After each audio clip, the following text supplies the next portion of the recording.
मेरे प्रिय मित्रों, आइए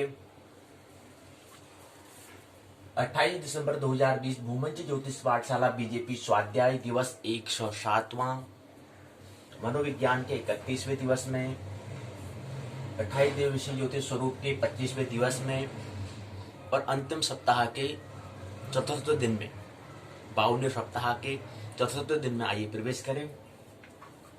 सबसे पहले महत्वपूर्ण सूर्य उदय। सूर्य उदय 7:05 में, 7:05, 8:05, 9:05, 2 घंटा 15 मिनट हो चुके हैं। 2:15 स्थानीय समय हो चुका है और अस्त जो होगा 1 मिनट बाद 17:23। कल 22 था, आज 23 में होगा।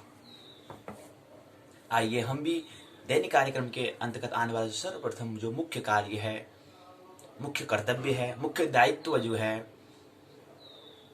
जिसको जॉब कहें, करियर कहें, प्रोफेशन से कहें, कुछ भी नाम दे, स्वाध्याय में आइए प्रवेश करें। सबसे पहली जॉब, सबसे बड़ी ड्यूटी स्वाध्याय। आइए स्वाध्याय में प्रवेश करें। जानते हैं पाठशाला के 2 भाग, पहले भाग को पाठ्यचर्या प्रश्नोत्तर चर्चा हम कहते हैं, दूसरे भाग को पाठ्यक्रम पाठ्य चर्चा हम कहते हैं। पाठ्यक्रम और पाठ्यचर्या, करिकुलम और सिलेबस, प्रश्नोत्तर चर्चा, पाठ्य चर्चा। तो सबसे पहले महत्वपूर्ण पाठशाला के भाग 1 में हम थोड़ा संक्षिप्त में रूपरेखा में ये भी हमें ख्याल रखना है कि अब हमारी जो अंतिम जो 4 दिन जो पाठशाला हो रही, कल की पाठशाला भी हमारी लघु पाठशाला हुई, आज की पाठशाला भी लघु पाठशाला होगी और आने वाले जो दिन शेष रह जाते हैं उसमें भी लघु पाठशाला होगी। कल 28 मिनट की, आज 21 मिनट की, फिर कल जो आएगा 14 मिनट की, पर आने वाले जो 2 दिन शेष रहेंगे सांस्कृतिक कार्यक्रम में 60 मिनट की क्या होगी, मिनट की पाठशाला होगी। आइए पहले समझ लें कि आज हम क्या, जो पाठशाला का जो पहला भाग उसमें क्या करेंगे।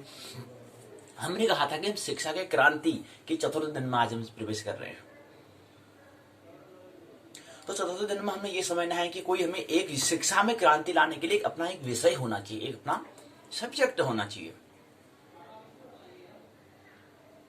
उसे शिक्षा का मतलब तो होता है कि कोई भी जो प्रौढ़ जनरेशन अनुभव किया, जो कोई भी हो उसको दे देना, उसका ट्रांसफर करना, लेकिन फिर भी एक ऐसा अपना विषय, एक ऐसा अपना एक हुनर कौशल जो आगे आने वाली नई पीढ़ी को देना है, या अपना उस विषय में क्या करना है, सृजन करना, कुछ आविष्कार करना है, कुछ क्रिएट करना है, कुछ सृजन अगर करना है तो उसके लिए एक विषय हमें चुनना पड़ेगा जो हमारे स्वभाव के अनुकूल होगा, जिसमें हम,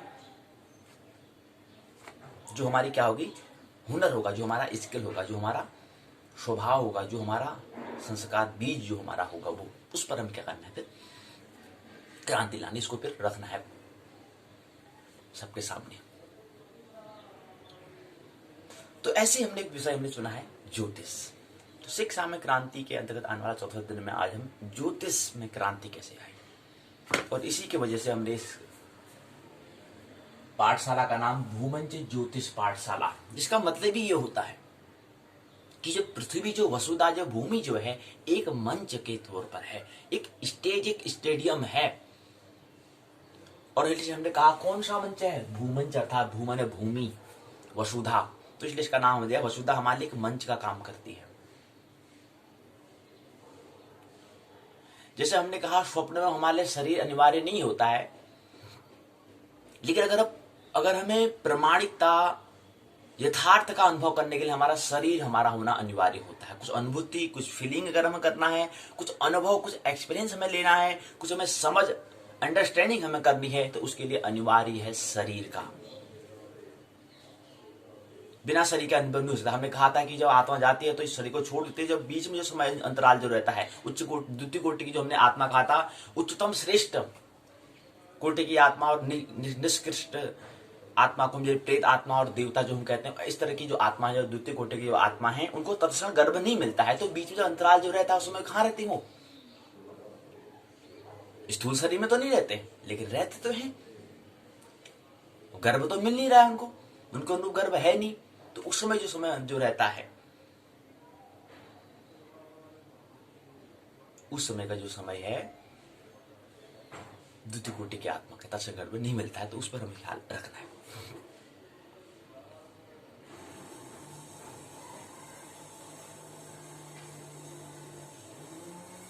तो ये हमें समझना है कि ज्योतिष विषय पर हम ये ख्याल में रखना है कि कैसे शिक्षा में क्रांति हमें लानी है।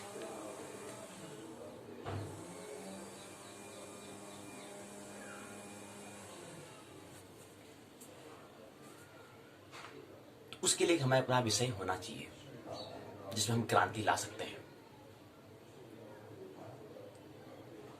तो भूमंच हमने कहा, भूमि ये वसुधा क्या कहा है, हमारे लिए मंच का कार्य करते हैं। हमने कहा शरीर भी हमारे लिए क्या कार्य, एक हमारा साधन का काम करता है, कुछ हमें अनुभव करना है। तो वहां पर आत्मा को अनुभव होते हैं, वो स्वप्नवत अनुभव होते हैं। जैसे हमें स्वप्नवत, जो हमें स्वप्न होता है, ड्रीम जो आते हैं वो स्वप्नवत होते हैं, होते तो हैं लेकिन स्वप्नवत होते हैं। यथार्थ भी यथार्थ उसमें जैसे स्वप्न देख रहे उसमें होता है। जैसे ही हमें शंका शक होता है तो उसमें स्वप्न विदा हो जाते हैं, तो स्वप्नवत होता है। इसलिए हमें ऐसे ही हमारा ये क्या है, कहीं पर हमें अपना नाटक कला कुछ अपने दिखानी है, हुनर अपना दिखाना, अपना कौशल व्यक्त करना, तो उसके लिए ऐसा मंच की हमें आवश्यकता होती है। जैसे हमने आपने देखा होगा नाटक में एक मंच होता है, पूरा रंगमंच, इसलिए उसका नाम देते हैं। इसलिए हम इसका नाम भूमंच ज्योतिष पाठशाला रखा, और इसी से इस संस्था का नाम रखा है। इसका संस्था का स्थापना हो चुकी है, संस्थापना अनिवार्य है, आने वाले समय में हो जाएगी, संस्थापना भी हो जाएगी, स्थापना हो चुकी है 2020 में अगस्त 10 अगस्त 2020 में इसकी स्थापना हो चुकी है। अब केवल संस्थापना करनी है। इसी के कारण फिर हमने इसका यूट्यूब जो चैनल हम आप जहाँ पर व्यक्त कर रहे हैं, इसलिए इस यूट्यूब चैनल का नाम भी हमने जो यूट्यूब द्वार जो है उसका नाम हमने रख दिया है बीजेपी स्वाध्याय। बीजेपी का मतलब भूमंच ज्योतिष पाठशाला, संस्कृत में उसको आंग्ल भाषा में बीजेपी कहेंगे। तो बीजेपी स्वाध्याय यूट्यूब द्वार, यूट्यूब चैनल का नाम हमने रखा। प्रसारण और प्रस्तुति भूमंच ज्योतिष पाठशाला हमने कहा, जो इसकी संस्था है, स्थापना हो चुकी है, संस्थापना अभी होने में समय है। स्थापना तो हो चुकी है, संस्थापना भी होना है। और प्रस्तुत करता ज्योतिर्मय ध्येय चिकित्सा ज्योतिर्गमय। ज्योतिर्मय ने कहा, इसका मतलब होता है हेम, पर हमें क्या करना है, शिक्षा में क्रांति लानी है, तो इसलिए इसका नाम मैंने रखा। तो उसी पर हमें ख्याल रखना है कि आने वाले जो हमारे दिन होंगे शेष 21, 22, 23, 24 शेष आने वाले 4 वर्ष जो है, हमारे जो पाठशाला का जो पहला भाग होगा ये फिक्स हो जाएगा। इस पाठ्यचर्या प्रश्नोत्तर में हम अब आने वाले जो वर्ष हैं, आने वाले जो महत्वपूर्ण 4 वर्ष रह जाते हैं, उन 4 2021, 2022, 2023, 2024 में जो भी टेस्ट सीरीज हम करेंगे, जो भी श्रृंखला होगी, परिवर्तन कर रहे हैं, यहाँ पर क्या होगा, पूरा ज्योतिष के बारे में पाठशाला होगी। और यहाँ पर जो प्रथम 180 दिन का जो टेस्ट सीरीज उपासना परीक्षा श्रृंखला, उपासना टेस्ट सीरीज जो हम कह रहे हैं, उसको हम 6 महीने यहाँ पर लेंगे। 1 जनवरी से शुरू करके 30 जून तक लेंगे। उसके बाद जुलाई से लेकर के भी हमारे शेष 6 दिन 180 दिन शेष रह जाते हैं। उस पर हम जो हम यहाँ पर कह रहे थे, NTA NET UGC की जो बात हम कर रहे थे, national test agency and national eligibility test, university grant commission 2024 जो हम नेट की जो बात कर रहे थे, उसका जो पूरा स्वभाव, और जो अंग्रेजी और जो कंप्यूटर के बारे में, जो इंफॉर्मेशन कम्युनिकेशन टेक्नोलॉजी जो हम कह रहे हैं, वो आने वाले जो 180 दिन शेष जो रह जाते हैं, हमने कहा था कि पूरा एक वर्ष को हम 2 सत्र में बांटेंगे, पहले 180, दूसरे को भी 180, और 5 दिन का जो शेष समय होगा उसमें एक दिन तो हमारा क्या हो जा रहा है, जो मनोविज्ञान के विषय में चले जा रहा है। 4 दिन हम क्या करेंगे, महोत्सव बना लेंगे उसको, जिस तरह से हमें 365 दिन में 2021 में हमें ले जाने हैं, इस तरह से हमें व्यतीत करना है, इस तरह से हमें सृजन के सामने इसको लगानी है। तो 6 महीने जो हमारे बचेंगे उसमें हम ले लेंगे जो हम यहाँ पर पाठशाला के पहले भाग में जो हम कह रहे थे, उसको हमने रूपांतर करके सत्र द्वितीय में डाल दिया है, शिफ्ट दूसरे में हमने उसको डाल दिया है, पाली दूसरे में हमको हमने व्यवस्थित कर लिया है। यहाँ पर आप फिक्स हो चुका है, यहाँ पर आप ज्योतिष में क्रांति लानी है। तो हमें शिक्षा में क्रांति की, हम 7 दिन में जो बात कर रहे थे, उसमें यही हमें ख्याल रखना है कि अब हमें ज्योतिष विषय में कैसे क्रांति लाएं। सबसे पुराना विषय है और सबसे ज्यादा तिरस्कृत विषय भी है, सर्वाधिक पुराना लेकिन सर्वाधिक तिरस्कृत विषय भी ज्योतिष है। उसमें कैसे ख्याल लाना है, और सबसे ज्यादा मानने वाले व्यक्ति भी हैं, तो ऐसे विषय में क्यों न क्रांति लाई जाए। इसलिए इस जो पाठ्यचर्या जो है प्रश्नोत्तर चर्चा जो है वो किस पर रहेगी, अब ज्योतिष विषय पर रहेगी पाठशाला के पहले भाग में। ये फिक्स हो चुका है, ये स्थिर, अब मूव नहीं करेगा। यहाँ पर कोई और भी विषय पर चर्चा अब नहीं होगी। ये हमें पहला नियम ख्याल हमें रखना है। और आने वाले दूसरे में 6 महीने हम क्या करेंगे, स्नातक द्वितीय वर्ष की हम बात करेंगे। इसमें इतना स्नातक द्वितीय वर्ष में हमें क्या करना है, जो हम अभी कर रहे थे उसी को हमें क्या करना है, व्यवस्थित करना है। यहाँ पर आप JY201, JY202, SL 101, 201, 202, ऐसे ही फिर PSY 201, 202, इनकी स्नातक द्वितीय वर्ष उत्तराखंड मुक्त विश्वविद्यालय जो संस्था, जो विश्वविद्यालय इसके द्वारा जो पाठ्यक्रम है उस पर हम 6 महीने बात करेंगे। और 6 महीने जो शेष रह जाएंगे उस पर हम अपना जो उससे विषय आगे हमें और विषय तैयार करना है। 2000 हमें NET national testing agency, national eligibility test, university grant commission 2024 की जो हम बात कर रहे थे वो यहाँ पर हमने शिफ्ट कर दिया, यहाँ पर उसको स्थानांतरण कर दिया, ट्रांसफॉर्मेशन कर दिया। तो 6 महीने ये, 6 महीने वो। और साथ में कंप्यूटर थोड़ा अंग्रेजी आंग्ल भाषा को थोड़ा बात अगर हमें उसमें थोड़ा क्रांति करनी है तो उसको भी इसी में हम यहाँ पर व्यवस्थित कर लेंगे। तो ये हमें ख्याल रखना है।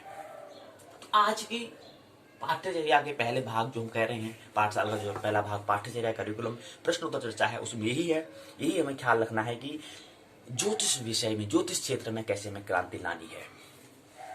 ज्योतिष विज्ञान भी है, ज्योतिष अध्यात्म भी है, ज्योतिष शिक्षा भी है। शिक्षा तो है ही, लेकिन ज्योतिष क्या है, विज्ञान, साइंस और ज्योतिष अध्यात्म स्पिरिचुअल है। तो ज्योतिष को हमें समय देने के लिए, क्रांति लाने के लिए हमें समय देना होगा, तो इसलिए समय यहाँ देंगे। और जो हमें समयावधि होती है हमारी 1 घंटा 28 मिनट की, हमारा वीडियो जो होगा उसमें हम जो 1 घंटे का जो है थोड़ा सा रूपांतर हम कर रहे हैं आने वाले पाठशाला में। पहले बात इस पर हम कर लेंगे, दूसरे भाग में 28 मिनट की जो हमारी वीडियो होगी वो इस पर पाठ्यचर्या पर हम बात कर लेंगे। और जो शेष 1 घंटे का जो समय तो हमने पाठशाला का पहले यहाँ पर चर्चा करेंगे और 28 मिनट की चर्चा यहाँ पर कर लेंगे। तो इसलिए हमने पाठशाला के भी 2 भाग हमने कर दिए। 1 दिन का जो जहाँ पर बात करेंगे, चर्चा करेंगे, उस चर्चा का भी हमने विभाजन किया है। 1 घंटा यहाँ पर और 28 मिनट यहाँ पर हमें चर्चा करनी है।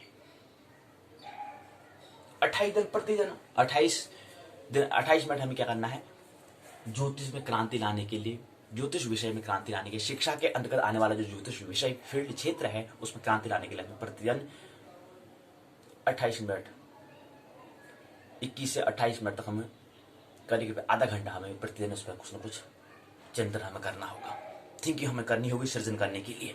तो ये हमें ख्याल रखना है। तो पाठशाला का पहला भाग में यही बात हमें समझनी है। आइए पाठशाला के द्वितीय भाग में प्रवेश करते हैं। PSY 102 स्टार्टअप प्रथम वर्ष के द्वितीय प्रश्न पत्र है। मनोविज्ञान का 31वीं दिवसीय पाठशाला, 31वीं दिवस की पाठशाला में प्रवेश कर रहे हैं। PSY 102 को हम मनोविकृत विज्ञान कहते हैं, साइकोपैथोलॉजी कहते हैं। पाठशाला तो पूर्ण हो चुकी है। अब हम बात कर लेंगे सत्र कार्य असाइनमेंट के बारे में बात कर लेंगे। तो इसलिए पहला जो विषय जो था PSY 101 और 102 सत्र कार्य का चर्चा 2 दिन रह जाएगी। अब 31वीं दिवसीय आज की पाठशाला और कल की पाठशाला में हम आज की पाठशाला में PSY मनोविज्ञान का जो पहला प्रश्न पत्र है 101 मनोविज्ञान की मूलभूत प्रक्रियाएं, जो इसका सत्र कार्य इस पर चर्चा कर लेंगे आज की 28/12/2020 में। और कल के दिन में, कल की पाठशाला, कल के दिन में हम PSY 102 मनोविकृत विज्ञान जो हम कह रहे थे, ये साइकोपैथोलॉजी जो है मनोविज्ञान के साइकोलॉजी की बेसिक प्रोसेस के बारे में हम आज बात कर लेंगे। जो पहला प्रश्न पत्र था, जो पहला भाग था, जो मनोविज्ञान का स्नातक प्रथम वर्ष का जो पहला भाग था, उसको बात हम आज कर लेंगे। सत्र कार्य के असाइनमेंट के बारे में आज बात कर लेंगे और दूसरा भाग को हम कल बात कर लेंगे। तो जैसे हमारा क्या होगा फिर 32 दिन की पाठशाला और 1 दिन शेष हो जाएगा, उसको हम 2 दिन की 2 जनवरी को हम परीक्षा का हम आयोजन कर लेंगे। इस तरह से हमारा क्या होगा 33 दिन की पाठशाला पूर्ण हो जाएगी। इस तरह से हमारा इस वर्ष का स्नातक प्रथम वर्ष का जो हमें 110 दिन का अवसर, सुनहरा अवसर मिला, उसका उपयोग कर लेंगे। और आने वाले जो पाठशाला है जिसको हम यहाँ पर दिवस 110 को फिक्स कर देंगे, क्योंकि वो 2020 में हमने इसको समझा। आने वाले दिन में 110 प्लस करके 1 से हम फिर क्लास शुरू करेंगे, क्योंकि हम द्वितीय वर्ष में, स्नातक द्वितीय वर्ष की हम बात कर रहे हैं। तो इसलिए हम यहाँ पर 110 प्लस पहला दिन, दूसरा दिन, तीसरा दिन, चौथा दिन, दिवस कौन सा है उसको भी लिखेंगे। ये हमें ख्याल रखना है। तो आइए सत्य कार्य को समझते हैं। आगे हमने कहा कि गांव से थोड़ा शहर में आ चुके हैं तो कुछ क्रांति लानी है। 7 दिन कैसे व्यतीत होते हैं, पहले तो 12-13 साल, करीब 14 साल तो करीब गाँव में व्यतीत हो गया, 7 वर्ष शहर में व्यतीत होने लग गया है। इस तरह से 21-21.5 वर्ष का समय व्यतीत हो चुका है। अब आने वाले समय में हमें थोड़ा विचार कर लेना है, कुछ क्रांति करनी है। तो आने वाले समय पर हमने जो अभी तक करा है उस पर हमें पुनः विचार कर लेना, हमने क्या करा, कुछ क्रांति कर रहे हैं, कुछ चिंतन कर रहे हैं, नहीं कर रहे हैं, या ऐसे जिए जा रहे हैं, कुछ जीने की कला हमने सीखी नहीं सीखी, इस पर विचार हमने करना है। तो ये हमने यहाँ पर समझाने का प्रयास किया है, इस पर विचार हमें करना है पुनः। ये इस जीवन में अगर हमने जो 21 साल का जो हमारा व्यतीत है उस पर पुनः हमें क्या करना है, पुनः विचार हमें करना है। और पुनः विचार करने के बाद धीरे धीरे पहले हमें इसी जीवन में पहले हमने अपने आप को शांत करना है, आनंदित हमें होना है, अपने आप को इतना मौन कर लेना है, इस जीवन से जो भी समस्याएं आ रही है उसका समाधान हम कर लेना है। और आने वाला दूसरा, पिछले आगे जीवन में भी हमें यात्रा करनी है, जिससे पहले हमने क्या करा था वहाँ तक जाना है, फिर वहाँ से फिर हमें क्या करना है अपना, तब जाकर फिर विकास डेवलपमेंट हो पाता है। तो वहाँ तक पहले मुलाकात करनी अनिवार्य है। तो इसलिए पहले इस जीवन में पहले सबसे महत्वपूर्ण काम यही है, पहला चरण यही है, पहली बात यही ख्याल में रखनी है, अपने आप को शांत आनंदित हमें करना है। यहाँ पे कोई भी समस्या आ रही है उसका समाधान हमें तत्क्षण में कर लेना है। तब जाकर द्वितीय जिसे पहले पिछले जन्म थे उसकी ओर हम यात्रा करेंगे। टाइम ट्रैक जाते स्मरण बुद्ध महावीर कहा करते हैं। तो आइए इस हम सत्र कार्य के बारे में बात कर लेते हैं। ये क्या है, 100 अंक का प्रश्न पत्र है। इसमें 20 अंक का क्या है सत्र कार्य होता है। 20 अंक का सत्र कार्य में पहले हमें ध्यानपूर्वक हम सत्र कार्य को हमें समझना है, असाइनमेंट को समझना है। इसमें 2 खंड होते हैं, ये हम जानते हैं। पहले खंड में क्या है, पहले खंड में 2.5 अंक का, दूसरे में 5 अंक का होता है। तो पहले में 8 प्रश्न होते हैं, 8 प्रश्न पूछे जाते हैं लेकिन छोटे होते हैं, 8 में से केवल हमें 4 करने होते हैं। दूसरे खंड में दीर्घ होते हैं, 5 अंक का 1 प्रश्न होता है, 4 में से हमें 2 प्रश्न का उत्तर हमें देना होता है। तो 5 दूना 10 अंक ये गई। और पहले भाग में भी 10 अंक का, यानी कि 2 खंड मतलब पहले में 10 दूसरे में 10, तो 20 अंकों का क्या होता है, 20 प्राप्तांक क्या होता है, सत्र कार्य होता है। तो इसमें पहला प्रश्न दिया है वैज्ञानिक विधि की विशेषता बताएं, दूसरा है प्रत्यक्षण और संवेदना में अंतर बताओ, तीसरा प्रयास और भूल का सिद्धांत बताओ, चौथा स्मृति की अवस्थाएं, 5वां प्रत्यक्षीकरण के सामाजिक निर्धारक, 6वां चिंतन की प्रक्रियाएं, 7वां उपलब्धि अभिप्रेरक, 8वां बुद्धि लब्धि, इंटेलिजेंट क्वेश्चन क्या है, इंटेलिजेंट क्वेश्चन क्या है, ये पहले भाग में लिया। दूसरे में प्रश्न पहला है मनोविज्ञान का अर्थ और क्षेत्र को स्पष्ट करो, दूसरा है चर अर्थात परिवर्तक क्या है, परिवर्तनों के प्रकार बताओ, तीसरा संवेग के कैननवाड़ी सिद्धांत का वर्णन करो, चौथा शील गुणों के से आप क्या समझते हैं, इसके विभिन्न उपागमों की संक्षिप्त चर्चा करो। ये क्या है, 8 और 4 12 प्रश्न है, 12 में से केवल हमें 6 का उत्तर हमें देना है। ये हमने सत्र कार्य बनाया, इसका हमने उत्तर दिया। इस पर हमने ये पहले हमने क्या है, पहला जो हमारा प्रश्न है वो क्या है, रूपरेखा हमने बनाई कि हमने जो हमारा परिचय जो वो दिया है। उत्तराखंड लोगो, उत्तराखंड मुक्त विश्वविद्यालय का लोगो है, श्रद्धावान लभते ज्ञानम, ये दिया है। और इसका पीछे हमने रूपरेखा बनाई। फिर इसकी रूपरेखा हमने ये बनाया, पहला जो अब यहाँ पर 8 में से 4 प्रश्न हमने चुने, तो पहला प्रश्न हमने चुना प्रत्यक्षण और संवेदना में अंतर स्पष्ट कीजिए। जो यहाँ पर प्रश्न पूछा गया था, जो प्रश्न यहाँ पर पूछा गया है, प्रश्न यहाँ पर जो दूसरा प्रश्न पूछा उसको हमने चुना। 8 में से 4 करने तो कोई हमें 4 करने होते हैं, तो हमने दूसरा प्रश्न चुना। फिर दूसरा जो प्रश्न हमने जो चौथा प्रश्न यहाँ पर पूछा गया था, चौथे नंबर में जो था उसको हमने दूसरा प्रश्न बनाया। तीसरा फिर यहाँ पर 5वां प्रश्न जो इस क्रम में है हमने तीसरा प्रश्न उसको बनाया। उसके बाद यहाँ पर जो 8वां प्रश्न जो बुद्धि लब्धि जो है उसको हमने चौथा प्रश्न बनाया। तो इस प्रकार से खंड क में 4 प्रश्न हमने इस प्रकार से हमने तैयार की। उसका खंड ख में क्या है, 8 है। इसमें पहला जो यहाँ पर पहला प्रश्न जो पूछा गया उसको हमने पहला प्रश्न ही बनाया। दूसरे में इसमें जो चौथा प्रश्न है उसको हमने दूसरा प्रश्न बनाया। इस हिसाब से खंड 2 में ये 10 अंक का, ये भी 10 अंक का है। तो 4 प्रश्न इस तरह से हमने तैयार करे और यहाँ पर 4 में से 2 प्रश्न हमने ऐसे तैयार करे, लघु और दीर्घ होता है। फिर हमने बताया कि जो हमने प्रश्न जो हमने पूछे गए इसको कौन से खंड से और कौन से इकाई से पूछा गया है, ये हमने यहाँ पर देखा। तो थोड़ा सा यहाँ पर इकाई तो लिखा जो हमने, इसमें हमें थोड़ा ध्यान देना है कि हमने इकाई में ई जो है बड़ी ई नहीं होती है, ये हम थोड़ा हमें ख्याल रखना है। इकाई में छोटी ई होती है, ये हमें ख्याल रखना है। तो उसमें बड़ी ई लिख दिया था। तो इसमें खंड 1 में जो हमारा जो पहला जो प्रश्न था वो द्वितीय खंड से लिया गया था, संवेदना प्रत्यक्षीकरण से लिया है और पहली इकाई से लिया गया है, प्रत्यक्षीकरण का स्वरूप दृष्टिकोण। दूसरा प्रश्न जो स्मृति की, हम दूसरा जो प्रश्न है हमारा उसका जो तृतीय खंड से लिया गया है, सीखना स्मृति और विस्मरण से, और तीसरे इकाई से लिया गया है, स्मरण और विस्मरण। दूसरा प्रश्न प्रत्यक्षीकरण है, चतुर्थ खंड से चिंतन समस्या का समाधान है, पहली इकाई चतुर्थ खंड के पहली इकाई चिंतन से लिया गया है। चौथा प्रश्न बुद्धि लब्धि है, छठी इकाई छठा खंड से लिया गया है। बुद्धि और व्यक्तित्व की छठे खंड की द्वितीय इकाई बुद्धि का मापन से लिया गया है। फिर अगला दूसरा खंड आता है। दूसरे खंड में जो पहला प्रश्न है वो प्रथम खंड मनोविज्ञान से परिचय की पहले इकाई मनोविज्ञान परिभाषा लक्ष्य और शाखाएं से लिया गया है। छठा खंड जो है, छठा खंड का जो हमारे दूसरा प्रश्न है वो छठा खंड से लिया गया है। छठा खंड का नाम है बुद्धि और व्यक्तित्व है। छठा खंड का जो तृतीय इकाई है व्यक्तित्व के शील गुण, वहां ये दूसरा प्रश्न द्वितीय खंड जो है दीर्घ उत्तरी का जो दूसरा प्रश्न है वहां से लिया गया है। इस तरह से हमने इसकी रूपरेखा तैयार की गई इस पर में ऐसा बना, और इन प्रश्न का फिर उत्तर यहाँ पे क्रम से हमने इसको दिया गया है। ये पहला प्रश्न हो गया, ये दूसरा, ये तीसरा, ये चौथा, ये पांचवा और ये छठा। इस तरह से हमने क्या प्रश्न तैयार किया। तो इस तरह से हमने सत्र कार्य हमने तैयार किया। इस तरह से हम कल के सत्र कार्य को भी दूसरे जो प्रश्न पत्र उसको समझने का हम प्रयास करेंगे। इस तरह से हमें सत्र कार्य पर ध्यान देना है, और द्वितीय वर्ष का भी सत्र कार्य आने वाला होगा तो हमें तैयार होना है, उसको भी हमें फिर इस तरह से हमें उसको भी तैयार करना होगा। चार शाखा जो हमें समय मिल रहा है वो ज्योतिष के नाम, तो मानना नहीं है, जानना, आनंद मोह पूर्वक जीवन जीना है। मेरी बातों को इतने प्रेम पूर्वक शांति पूर्वक सुना, बहुत बहुत अनुग्रहित हूँ। अंत में सबके भीतर बैठे परमात्मा को प्रणाम करता हूँ, मेरा प्रणाम स्वीकार करें।